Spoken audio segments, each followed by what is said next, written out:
Alhamdulillah kita telah sampai ke surah Al-Buruj.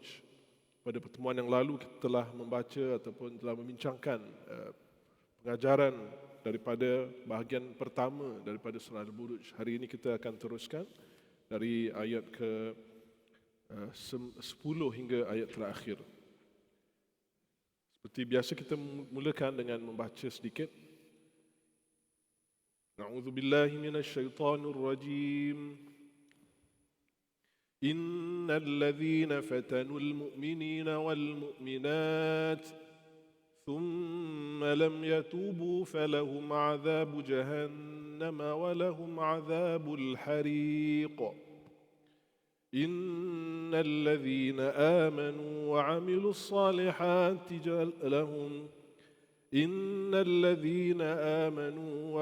الصالحات لهم جنات تجري من تحتها الأنهار ذلك الفوز الكبير إن بطش ربك لشديد إنه هو يبدئ ويعيد وهو الغفور الودود ذو العرش المجيد فعال لما يريد هل أتاك حديث الجنود فرعون وثمود بل الذين كفروا في تكذيب والله من ورائهم محيط بل هو قرآن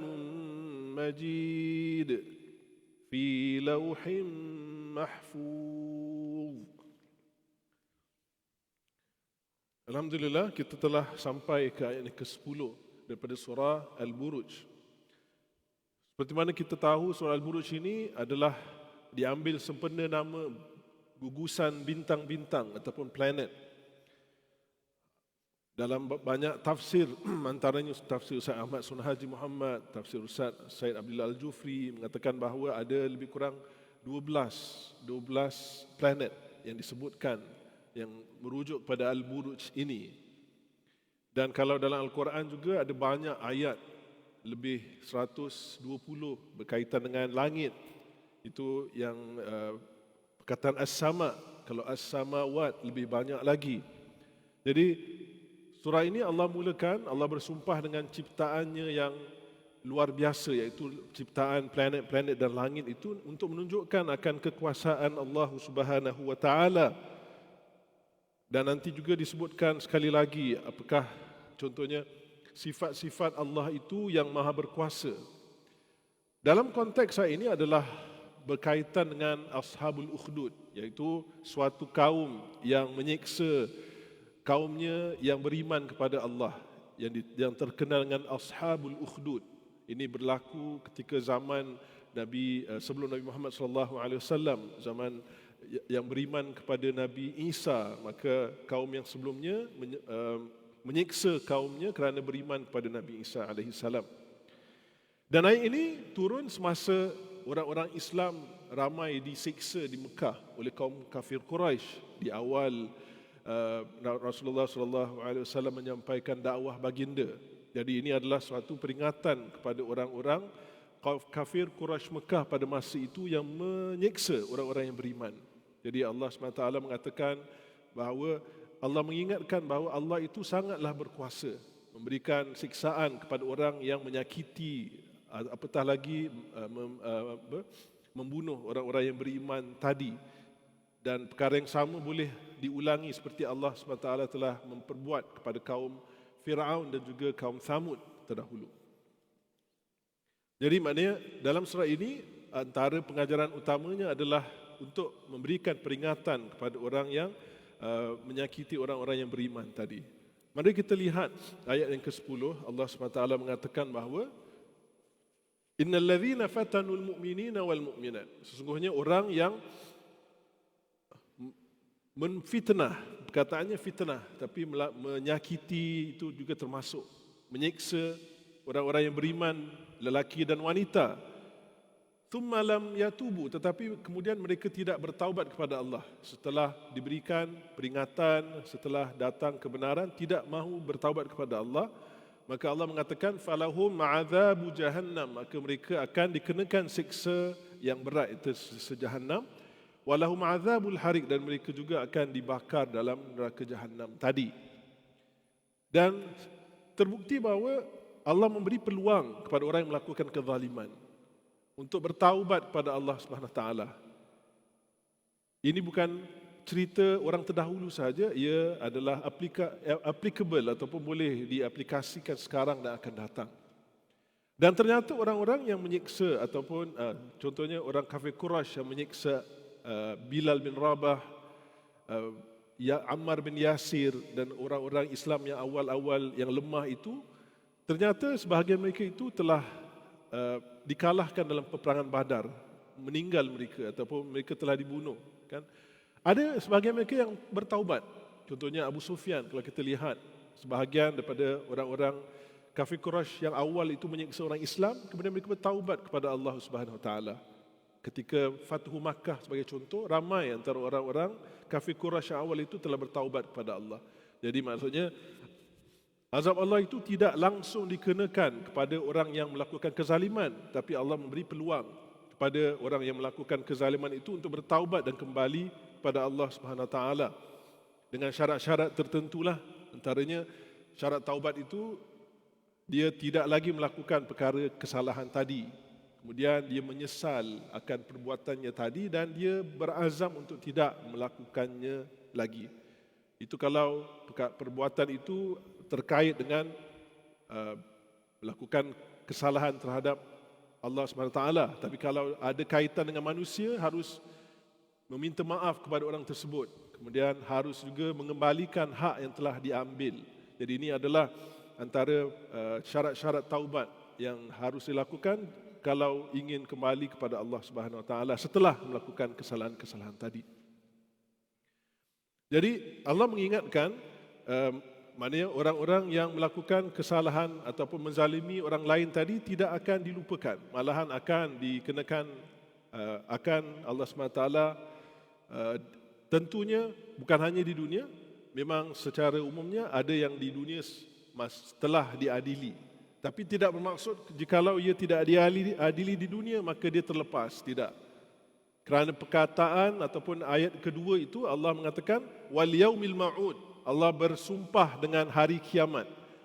Dan ayat yang ke-13 Allah mengatakan bahawa dialah yang memulakan sesuatu dan dialah juga yang mengembalikan kembali. Maksudnya kalau nanti kita telah mati, kita akan dihidupkan kembali untuk dihadapkan di mahkamah Allah SWT untuk dipertanggungjawabkan apa yang telah dilakukan dalam kehidupan dunia tadi. Jadi yang idealnya Allah SWT mengatakan pada ayat ke-11, innal ladzina amanu wa 'amilus salihati lahum jannatun tajri min tahtihal anhar dzalikal fawzul kabir. Adapun orang-orang yang beriman yang melakukan amal saleh, bagi mereka itu adalah syurga yang mengalir di bawahnya sungai-sungai, dan inilah adalah fawzul kabir, kejayaan yang besar.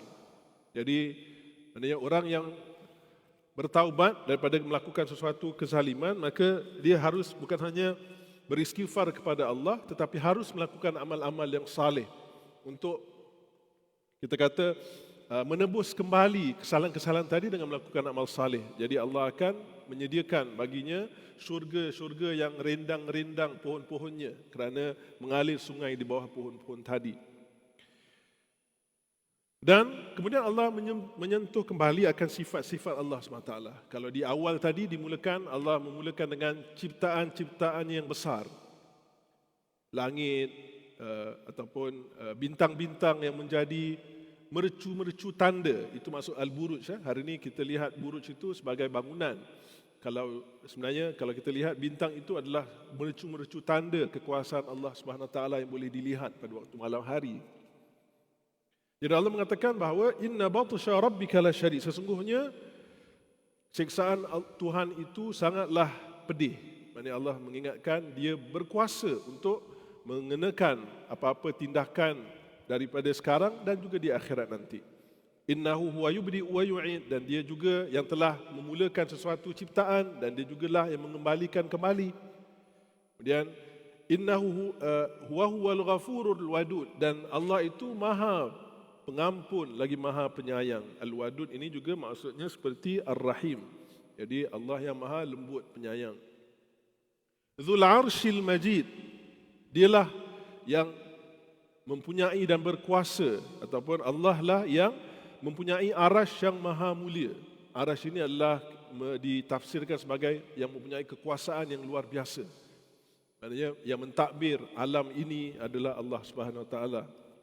Fa'alul lima yurid, yang melakukan apa sahaja yang diingini.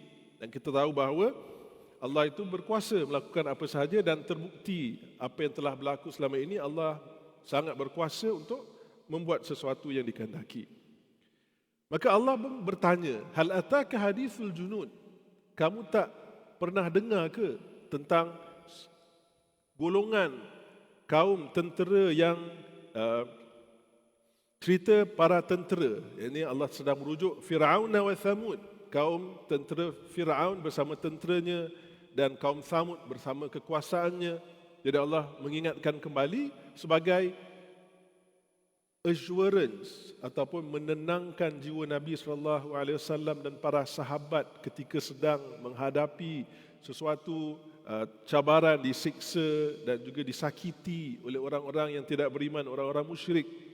Maka Allah memberikan ketenangan. Bukankah Allah itu berkuasa melakukan ataupun membalas kembali ataupun memperjuangkan, mempertahankan hak-hak orang yang dizalimi tadi?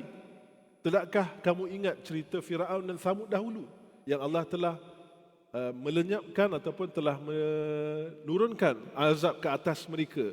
Perkara yang sama juga boleh berlaku pada bila-bila masa.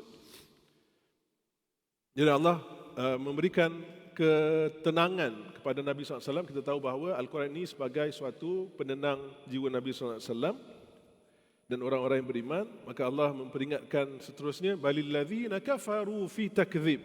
Bahkan orang-orang yang tidak beriman itu, orang-orang kafir itu adalah dalam keadaan mendustakan kebenaran. Dan wallahu min waraihim muhit, dan Allah itu meliputi semuanya ataupun Allah menguasai mereka.